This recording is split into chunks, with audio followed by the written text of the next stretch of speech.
بسم اللہ الرحمن الرحیم۔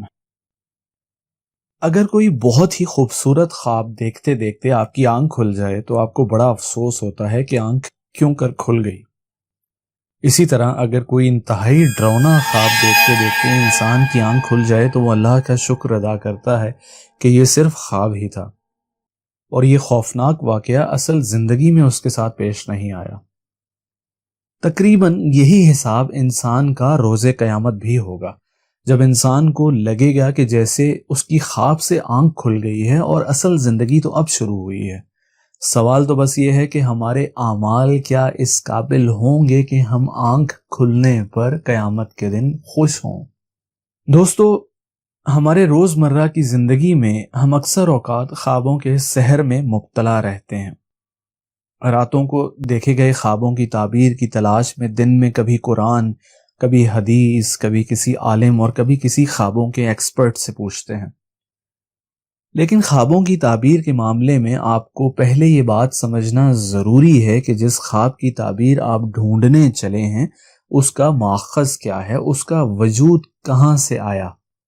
مطلب آپ کے پاس وہ کون سے ذریعے ہیں جن کے ذریعے آپ یہ پتہ لگا سکیں گے کہ جو خواب آپ نے دیکھا ہے وہ اللہ تعالیٰ کی طرف سے تھا، شیطان کی طرف سے تھا، یا آپ کے نفس کی طرف سے تھا، یا محض پیٹ کی خرابی کی وجہ سے آپ کا دماغ آپ کو عجیب و غریب خواب دکھاتا رہا۔ اس لیے اہل عقل کا ایک بڑا حصہ خوابوں کی تعبیر کے معاملے میں زیادہ دلچسپی نہیں لیتا۔ ایک اور وجہ یہ بھی ہے کہ خوابوں کی تعبیر عموماً حقیقت کے برعکس ہوتی ہے، جیسے کہ اگر کوئی خواب میں دیکھے کہ اس کو اس کے کسی عزیز رشتہ دار یا کسی ایسے شخص نے جو کہ وفات پا چکا ہے اس کو کوئی تحفہ دیا ہے، تو آپ کے دل میں فوراً یہ خیال آئے گا کہ شاید اب آپ کا نمبر ہے اور اس فوت شدہ شخص کے پاس جانے کی آپ کی باری ہے، جبکہ عام مشاہدے کی بات ہے کہ اس کی تعبیر کسی مردہ خواہش کے پورا ہونے کی ہے۔ اسی عام مشاہدے اور تجربے سے لوگوں نے یہ بات جانی کہ سانپ کا خواب میں نظر آنا دشمنی کی علامت ہے۔ اسلام جو کہ زندگی کے تمام معاملات میں انسانوں کے لیے مشعل راہ ہے، برے خوابوں کے بارے میں بھی ہدایت دیتا ہے۔ حضرت ابو ہریرہ رضی اللہ تعالی عنہ سے مروی ہے کہ نبی اکرم صلی اللہ علیہ وآلہ وسلم نے فرمایا کہ جب کوئی تم میں سے برا خواب دیکھے تو 3 مرتبہ بائیں طرف تھوکے اور پھر دعا مانگے، جس کا ترجمہ ہے کہ اے اللہ، میں شیطان کے عمل اور برے خوابوں سے آپ کی پناہ میں آتا ہوں۔ دوستو، اس ضمن میں ایک سچا خواب بھی میں آپ کو سنانا چاہوں گا جو کہ میں نے سانحہ پشاور، جس میں 100 کے قریب بچوں کو گولیوں سے چھلنی کر دیا گیا تھا، کہ ہونے سے کوئی 5-6 دن پہلے دیکھا تھا۔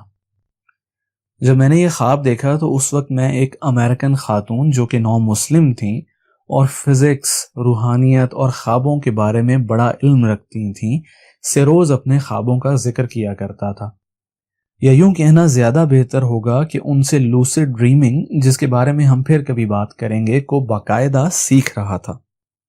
ان سے میں نے سیکھا کہ خواب کی تعبیر کا تعلق محض خواب سے ہی نہیں بلکہ خواب دیکھے جانے والے وقت اور خواب دیکھتے ہوئے آپ کی ذہنی کیفیت سے بھی ہوتا ہے۔ اب اس خواب کو دیکھتے وقت میں اس کیفیت میں تھا کہ گویا جیسے میرا سب کچھ لٹ گیا ہو۔ میں گھر سے اپنے آفس کے لیے نکلتا ہوں، راستے میں ایک بازار آتا ہے، خلاف معمول بازار مکمل بند ہے، تمام دکانیں اپنے اپنے شٹر ڈال کر عجیب اداس کیفیت میں ہیں۔ یہ دیکھ کر میں اپنا رستہ بدل کر بازار کا جائزہ لینے کے لیے اس کی طرف مڑ جاتا ہوں۔ ساتھ ہی موسم گہرا ہو جاتا ہے جس میں اداسی اور بے بسی کی کیفیت مزید بڑھ جاتی ہے۔ میں جہاں جہاں جاتا ہوں پوری مارکیٹ بند پاتا ہوں اور پوری مارکیٹ میں مجھے کوئی بھی انسان نظر نہیں آتا۔ اتنے میں ایک طرف مڑنے والی سڑک پر ایک جنازہ پڑا دیکھتا ہوں، چادر اتنی سفید کہ جیسے نور سے بھری ہو، لاش جو کہ چادر میں لپٹی ہوئی بڑی توقیر سے پڑی ہوئی تھی کہ ارد گرد کوئی بھی نہیں تھا۔ عجیب بات ہے کہ مجھ میں اتنی ہمت نہیں ہوتی کہ میں وہ چادر ہٹا سکوں، اس کے باوجود میرے ذہن میں یہ یقین ہوتا ہے کہ اس کے اندر کسی معصوم بچے کی لاش ہے۔ یہ خیال ذہن میں آتے ہی جیسے میری روح کانپ جاتی ہے۔ میں صبح اٹھا تو یہ خواب پورے کا پورا اپنے ایک ایک جز کے ساتھ مجھے یاد تھا۔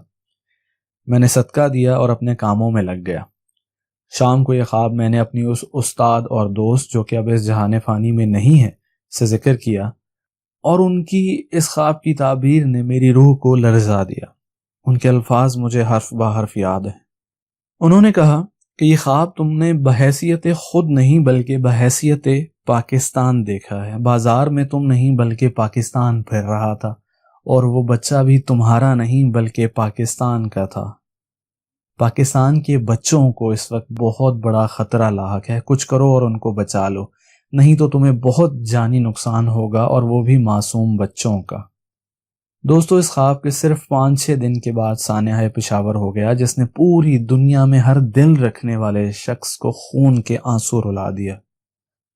اس واقعے کو سنانے کا ایک مقصد یہ بھی ہے کہ خوابوں کی تعبیر کا علم اللہ تعالیٰ کی طرف سے سب کو نہیں ملتا، اور جن کو یہ علم درست حالت میں ملتا ہے وہ لوگ بڑی مشکل سے ملتے ہیں۔ اللہ تعالیٰ آپ سب کو آسانیاں عطا فرمائے اور آسانیاں تقسیم کرنے کا شرف عطا فرمائے۔ اگر آپ کو یہ ویڈیو پسند آئی تو اس کو لائک ضرور کیجئے گا، اور گائیڈنس ٹی وی کو سبسکرائب کرنا مت بھولیے گا۔ اگر آپ چینل کو سبسکرائب کرنے کے بعد ساتھ لگے بیل آئیکن پر کلک کریں گے تو آپ کو ہر نئی آنے والی ویڈیو کا نوٹیفیکیشن آٹومیٹکلی آ جایا کرے گا۔ فی امان اللہ۔